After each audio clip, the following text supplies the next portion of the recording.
Now after defining the material property, now we will go for section properties. Here add new properties. Here we can see that different types of material.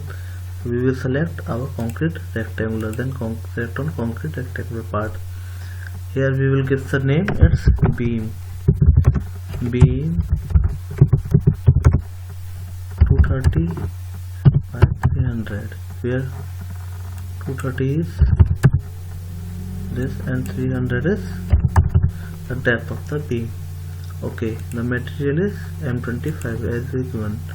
Okay, now come to this beam, and longitudinal wall is my 250 and confident bar is 250. As we all know, the concrete cover for beam is 30. For top and bottom we will use 30. Click on OK and then select OK. Now we will add one more property of concrete, and this is known as column. It's column.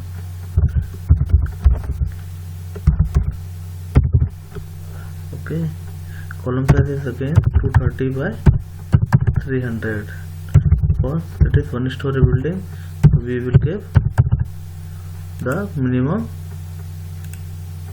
area. Now M25, and then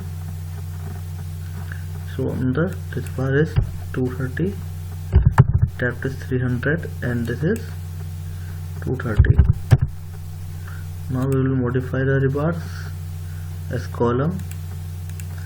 This is 250. We will shoot rectangular configuration as ties and to be designed.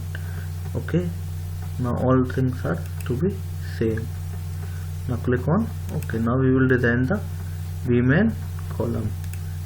Okay, now again we go to section properties and define slab. Here we can modify the slab. Our slab is, this is 200 mm, we will give it 125 mm slab of M25. Click on OK